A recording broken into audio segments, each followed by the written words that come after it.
Welcome to Peer Innovation, the podcast with Leo Bottary and me, Randy Cantrell. Building on our previous shows, The Year of the Peer and What Anyone Can Do, we turn our attention to helping business leaders build high-performing teams. We'll talk with a diverse group of thought leaders who will share stories and insights that will help you and your teams achieve new heights. If you believe there is strength in numbers and that meeting the challenges of the future can only be achieved if we do it together, then join us for the conversation.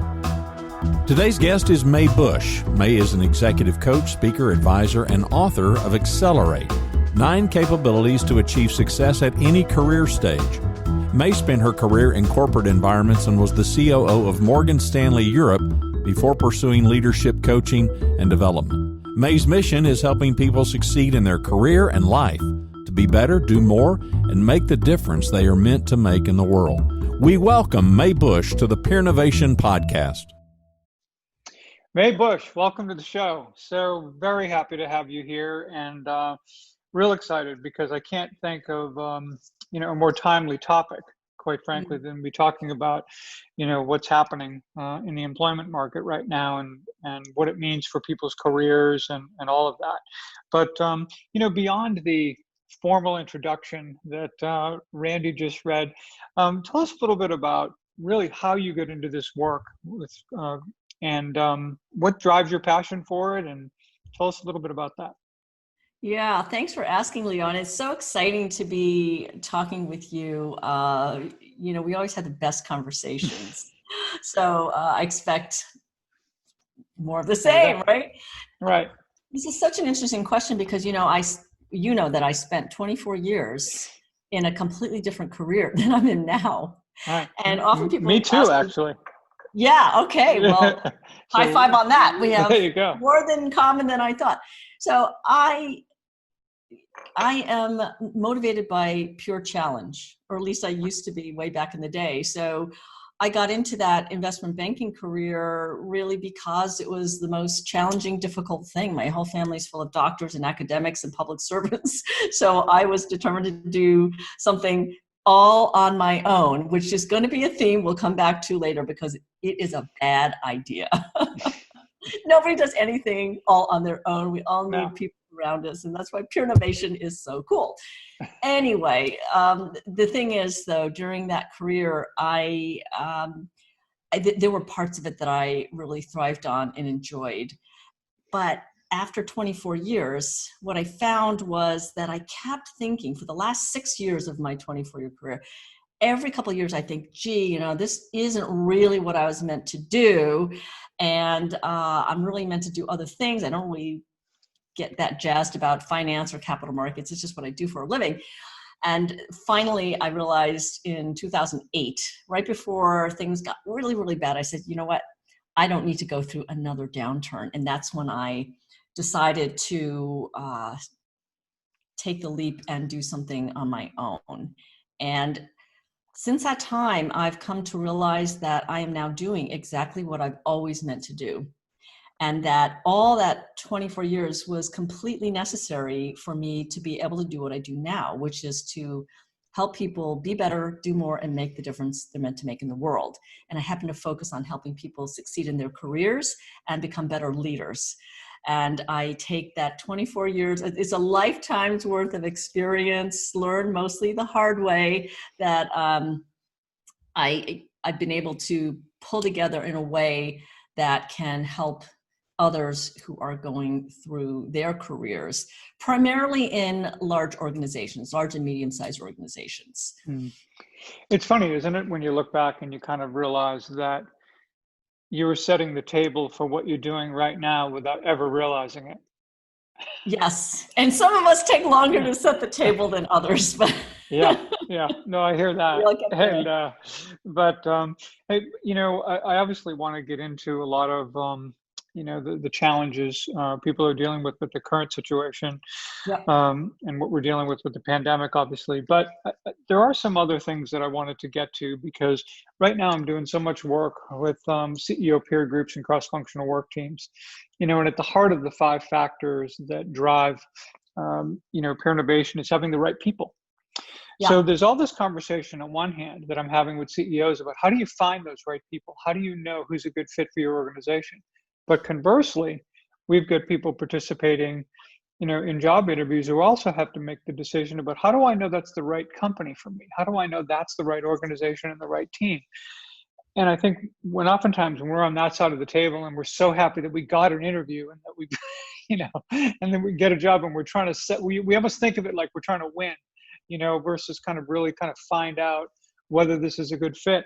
So I would love to get some thoughts from you on that side of it, that, if we're applying for jobs, what should be the things we're looking for? What questions should we ask? What are the kinds of things that can give us a good indication about whether this organization is really the right fit for us? Yeah.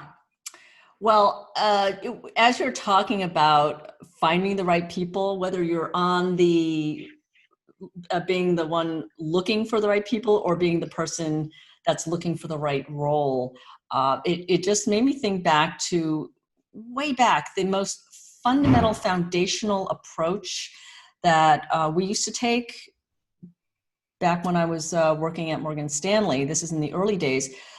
We had this form that we had to fill out when we were interviewing people, and it only had 3 sections. And these days it's much more complex than that, but there's something really nice about the simplicity of 3 sections. Each had a few questions, but it was can do, will do, and fit. And I still think it all comes down to that.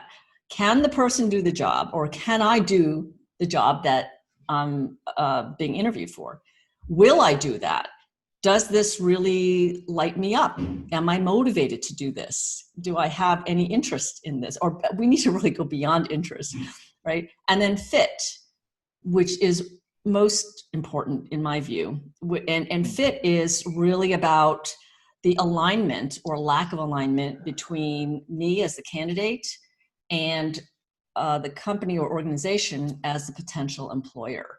And if you get the fit wrong, then the other two, your life is miserable and you're going to have to work really, really hard just to stay at some moderately adequate level. So I think that's really what you're getting at as well. On both sides, it's that fit piece that's so important. And I'd love to drill into that fit part in terms of how we how do we determine that? I mean, when you think about, I certainly have had, and I bet this is an experience that many of us shared who've ever been in a position of hiring people, right? Where I had a great resume, the interview went beautifully, the interview with the team, everything was great. Hire this person, 3 months into it, it is flat out not working. And it was always fascinating to me that, and it wasn't that the person was bad, that person, eventually they would leave and they'd go somewhere else and they'd do great, and so it really became about fit. It was, they were really good. They just didn't quite fit here. And, I've often thought about even the value, and we talk about this a little bit in terms of just, imagine what it would be like to just sit down with your team and ask them, what do you think is the difference between the person who survives and thrives in this organization and one who just doesn't quite have the fit? What does that look like? And, but again, I think about it from the employee perspective. What are the kind of things that can help me determine whether the organization is a good fit for me? So the question you just posed is a question that we should all be asking the people that we meet when we're interviewing, right? What kind of person does really well here? What is the you just describe the people who are doing really well here, not just in terms of the success, but also the fulfillment. The people that are at the intersection. Okay, so here's something that I think about, which is the intersection of 3 circles in a Venn diagram. So one circle is the things that I'm great at doing. Another circle is the things that I love to do, right? And so you look for the intersection of those two, because you might be great at, I don't know, I'm actually great at organizing things, but that brings me very little joy. I'm also great at singing in the shower, but that doesn't bring anybody else any joy. So that's something that I love to do, but I'm not great at. And so you want to be operating in that intersection. And then importantly, when you're interviewing for a role or job, then you have to add the third bit, which is what's valued by the organization. So the intersection of those three is your sweet spot. So you're always trying to figure out what's in that sweet spot. And among the things that are valued, and think about what you value as well.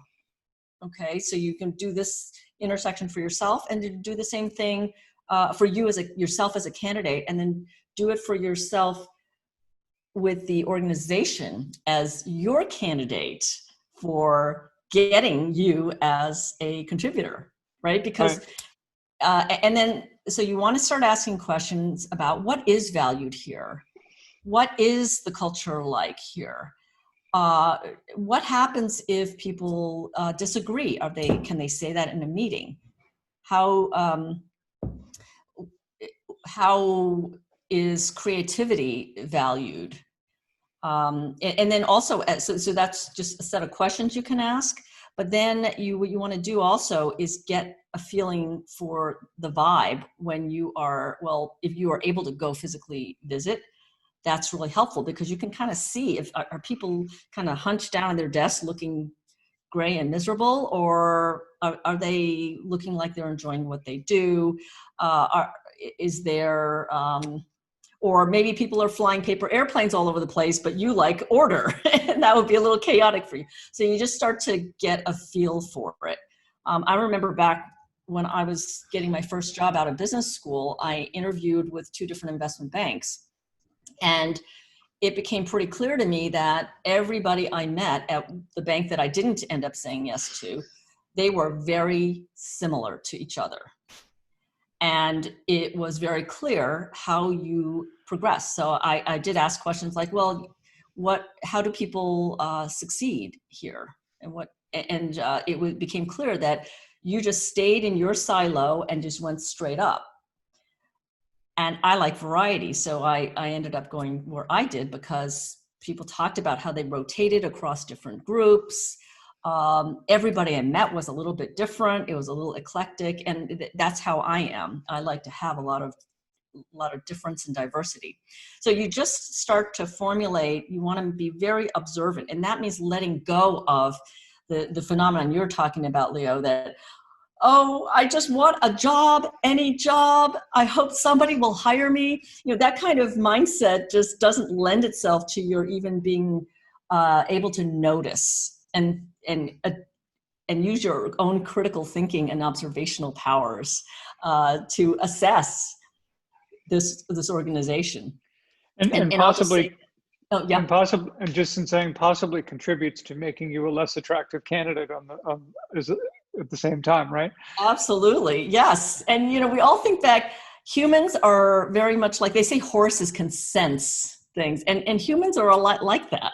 We can sense when somebody's trying too hard or not really being themselves. Mm-hmm. And that's what happens when that situation you described, the person does really well in the interviews, nails the interviews well, and then comes and it doesn't work out.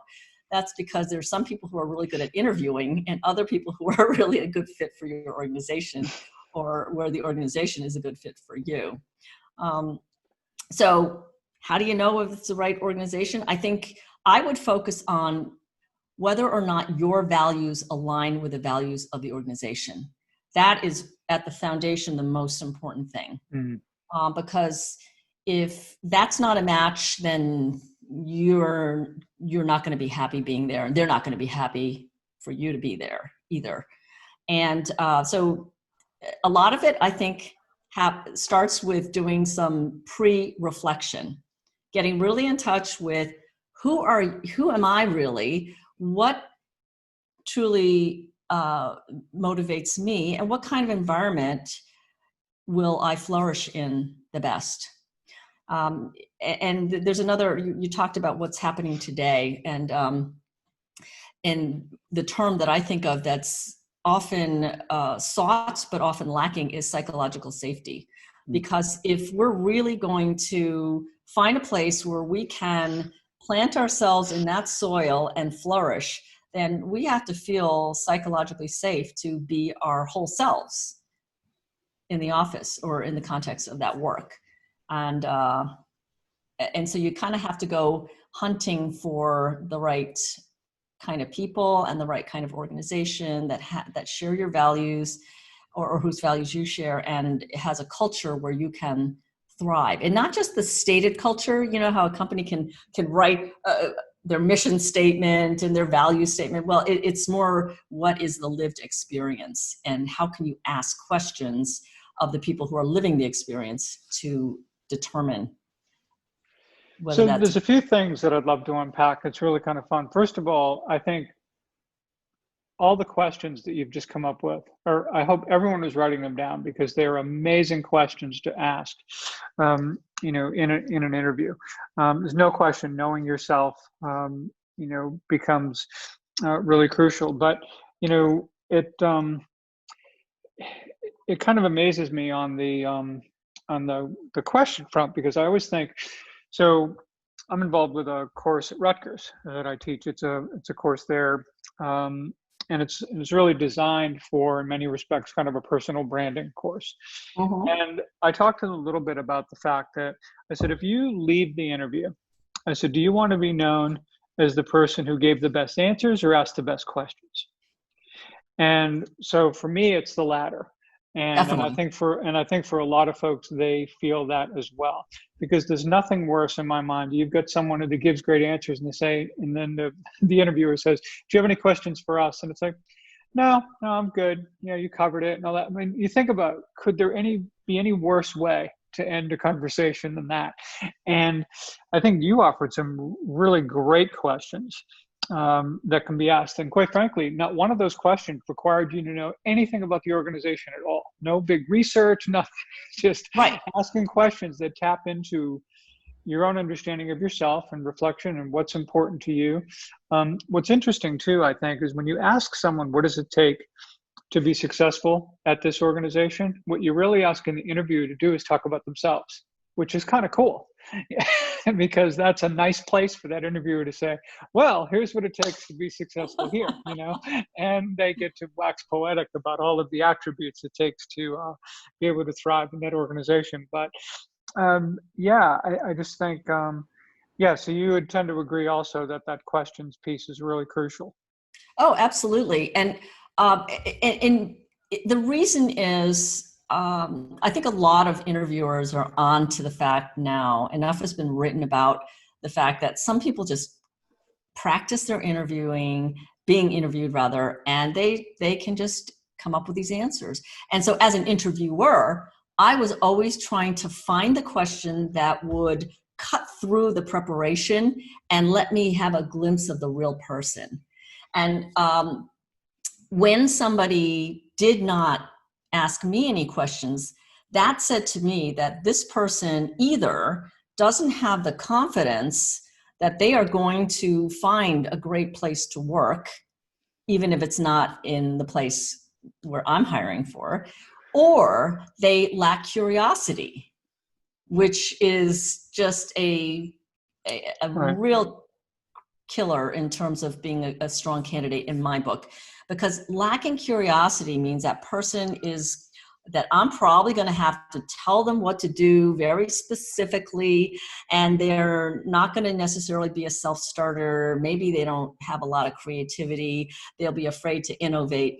Those are just, I don't want to have to sit and manage them. We just got a little puppy, and we got to watch that puppy all the time in order to train her, right? But I don't want to have to do that with somebody who I'm hoping to be able to make great contributions to our organization.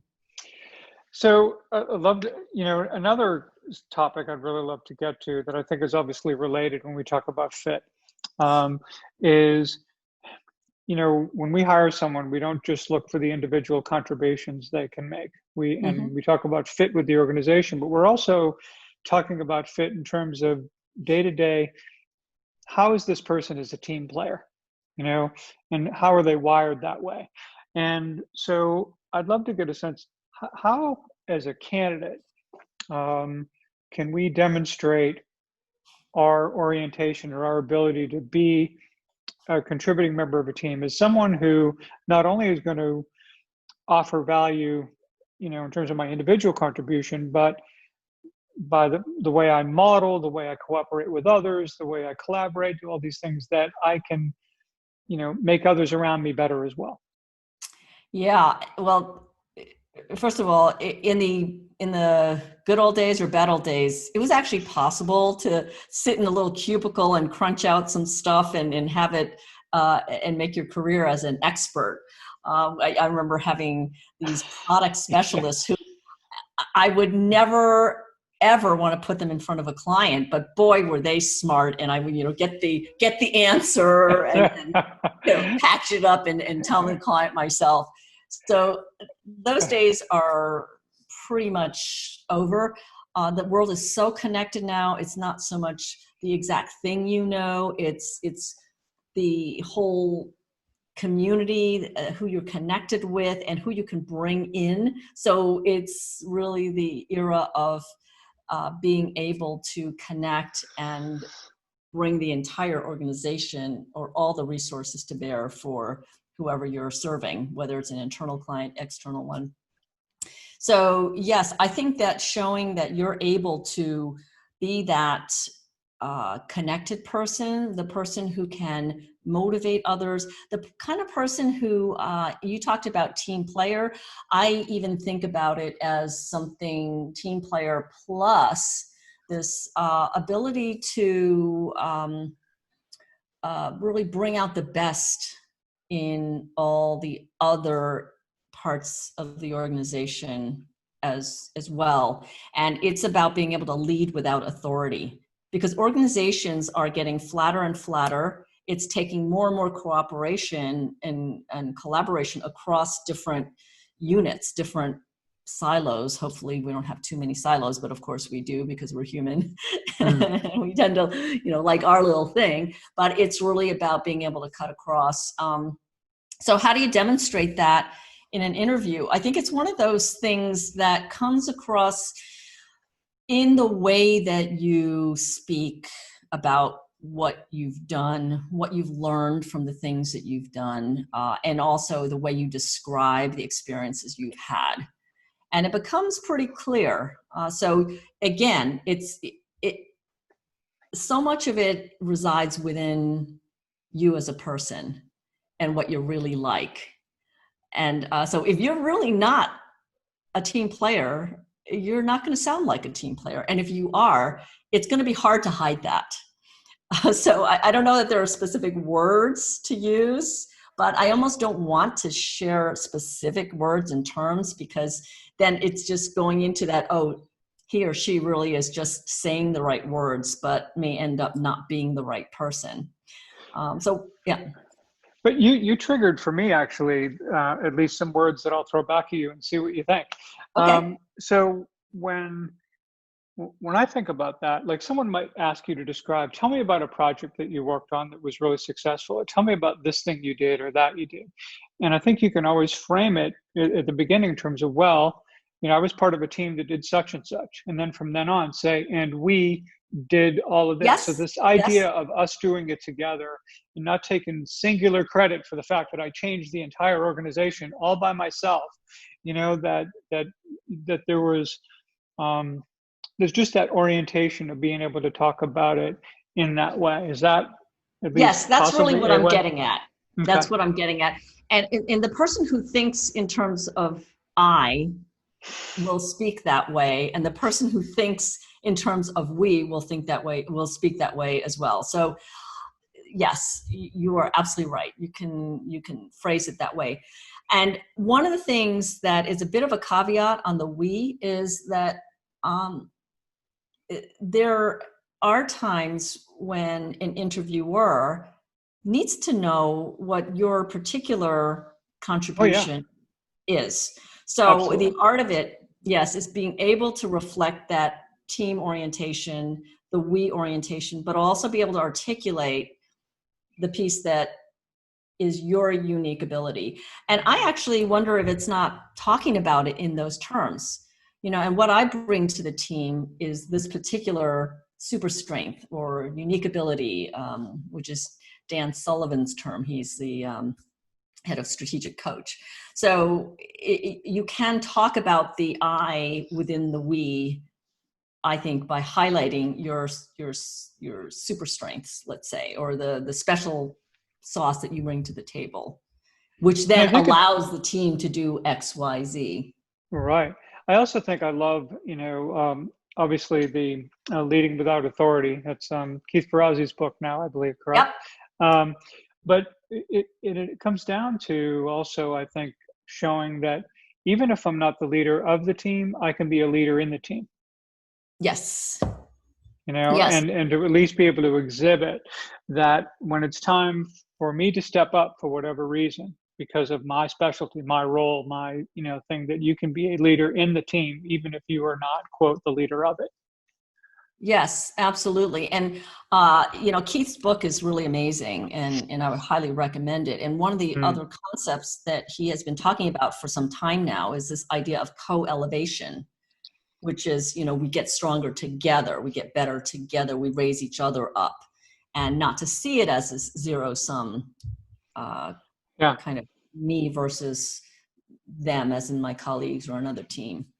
So I think that's everyone talks the abundance game really well, but they tend to operate out of this attitude of scarcity, or mindset of scarcity, which can be tough. And it can be tough, especially during difficult times, which is kind of an interesting transition now to the fact that here we are in the most, incredible of times for people where there are fewer jobs available. Competition is incredibly tough. It's very difficult to obviously physically and in person get in front of anybody at this point in time.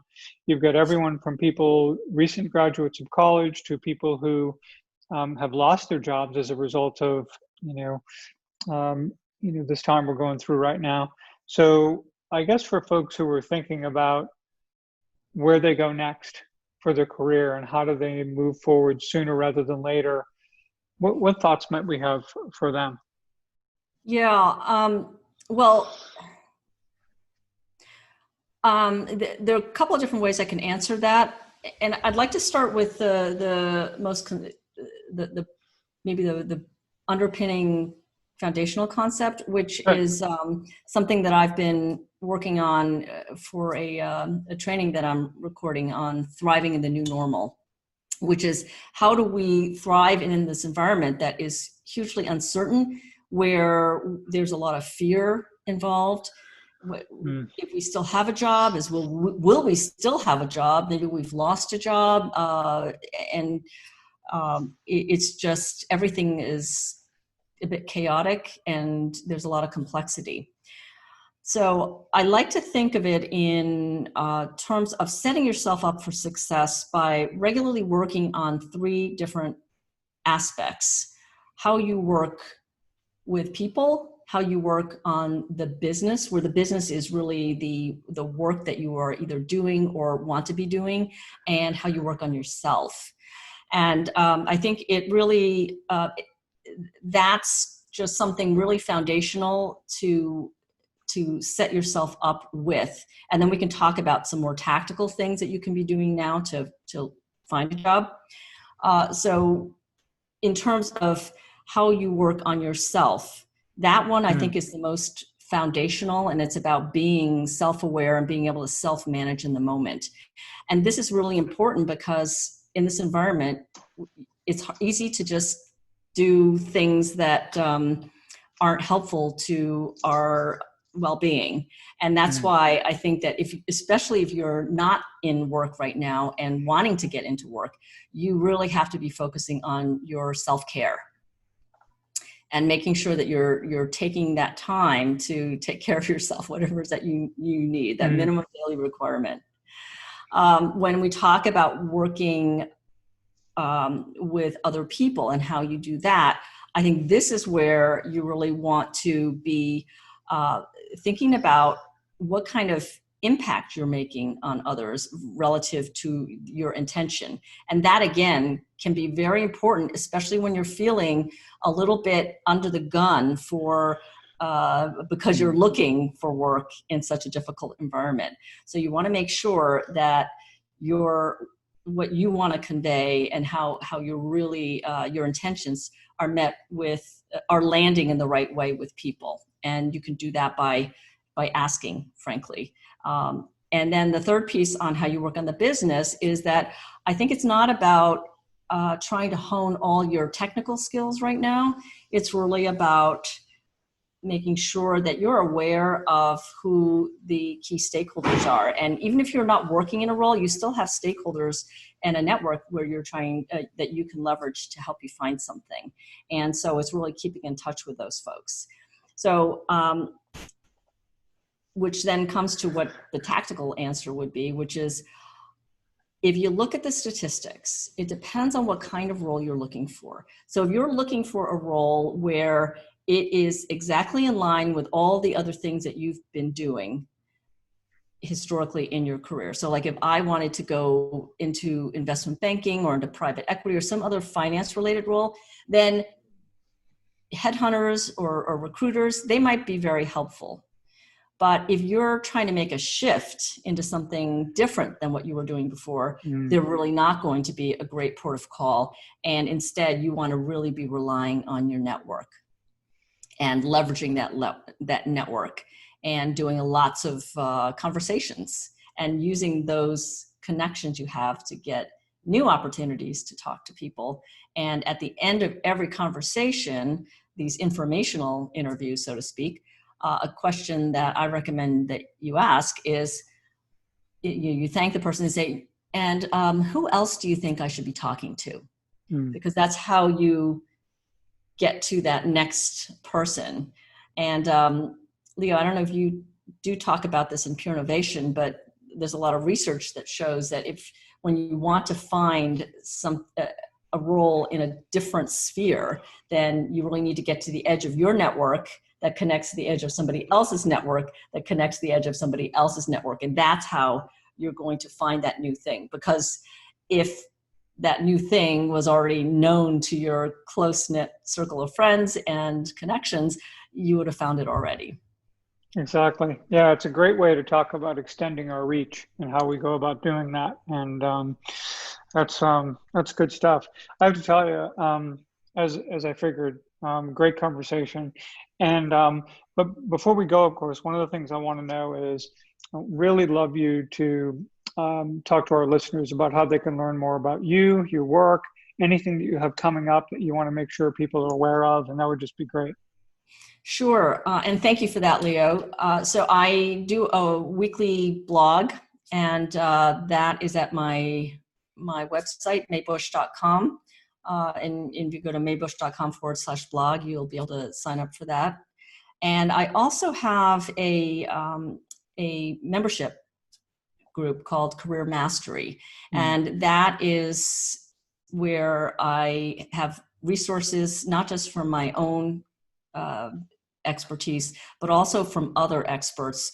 And the idea is to really help you get your career humming and advancing without having to spend a lot of time. We have resources that in as little as 5 minutes a day can really help you make step changes in your career. And there are topics like, well, for example, the Thriving in the New Normal training is going to be in there shortly. And there's some other aspects like the 7 kinds of conversations you need to have with your stakeholders, and how to have make a bigger, how to have executive presence and poise, and lots of other resources to help you advance in your career. So that is at careermastery.com. And Thank both you. of those would be. Oh, that's fantastic. I mean, thank you so much. So, yes, definitely check out Mae Busch's work. It's incredible. I'm so lucky to have met you a few years ago, and it's funny how we've helped introduce each other to other people, and we help each other extend our own networks, which has been really lovely. So I appreciate that. Absolutely, and me too. So nice to be able to chat with you, Leo. Well, you too. You have a wonderful day, and we'll see you soon. Thanks.